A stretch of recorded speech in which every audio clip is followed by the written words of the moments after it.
welcome back everybody, and today we're going to be talking about the Kenobi series that just aired on Disney Plus, episodes 1 and 2.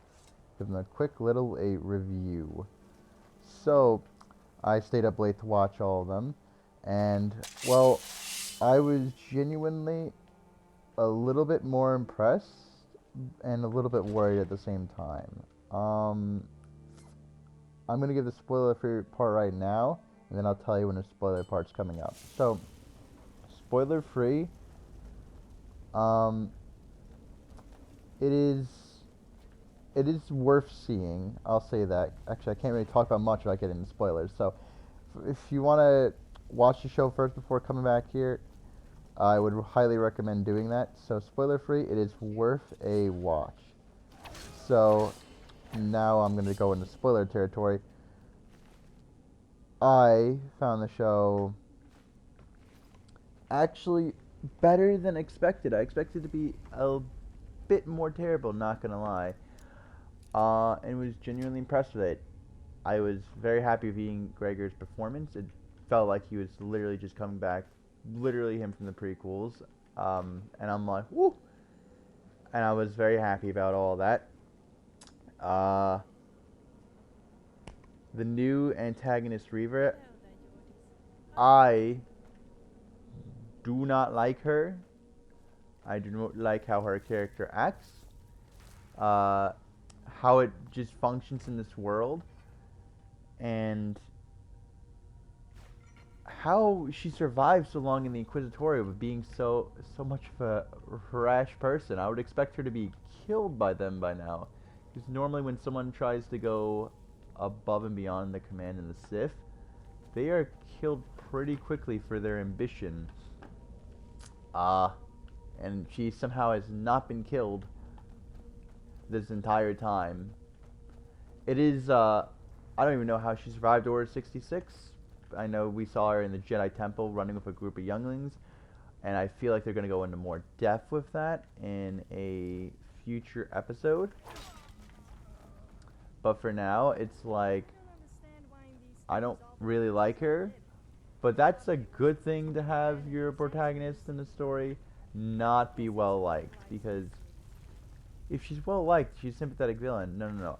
I don't find her a sympathetic villain. I dislike her immensely, and I cannot wait to see her fall and be killed by either Vader or Obi-Wan. From the leaks we've seen so far, it looks like Vader is going to be the one to get her. If you haven't heard about that, I'm sorry. It's speculation. We don't actually know. Stuff can change, so yeah. But so far, her acting wise, I forgot the actress name already. She's pretty terrible, but that actually works in her advantage because she's supposed to be dislikable. So the fact that she kind of sucks at acting kind of works in her favor this time. I'm kind of like surprised, but I understand why it need to happen.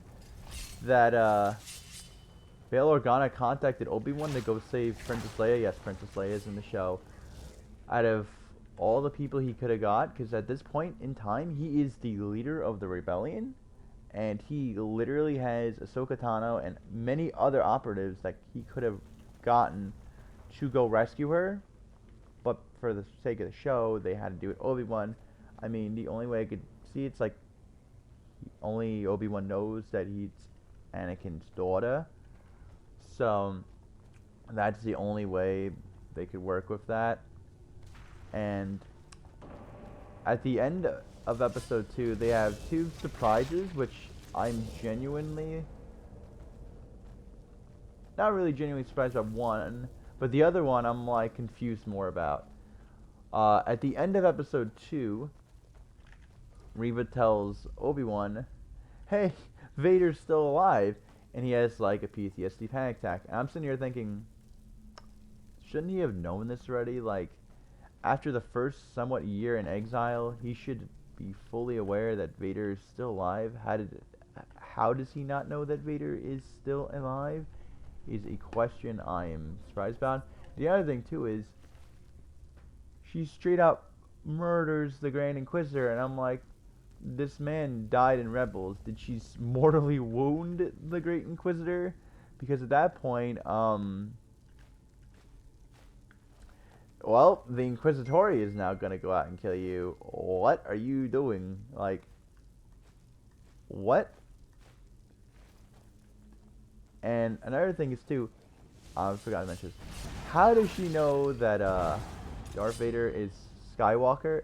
I mean, she was at the temple during Order 66. Unless she saw Anakin straight up murdering everyone, because I don't think she directly had her. If she ran directly into Anakin, you ain't dead. You murdered a bunch of children that day. How are you alive? How do you know that? Like, that's on a need-to-know basis. Nobody knows, almost nobody knows that Vader is Anakin Skywalker.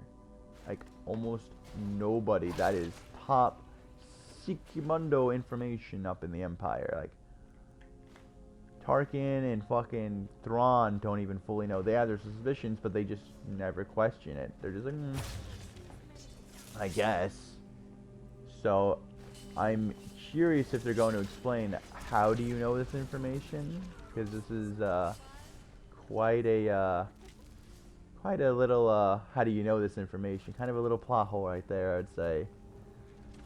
But overall, Kenobi is panning out to be better than expected. I'm actually greatly invested in the Kenobi show, though it does feel like a bit of a bait and switch.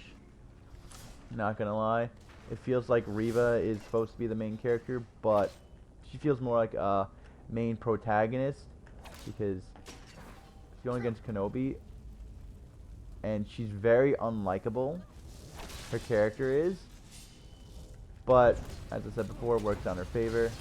But so far, I am genuinely interested in the Kenobi series, and I'm actually looking forward to seeing what the next should be 4 episodes, I think, that are coming out. I'm actually genuinely interested in seeing what the next couple episodes have to them. I have some questions and everything, and I cannot wait for them to get found out.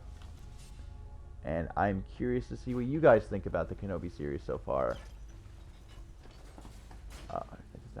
And if you want to leave a like, comment, or subscribe to me, I'd be greatly appreciated to help grow this channel. I know this kind of came off as a bit like off scripted, and of course it did, because I don't write down scripts so far. This is, as you can see, this is my 3rd YouTube video. And I hope you all have a wonderful rest of your day. And peace.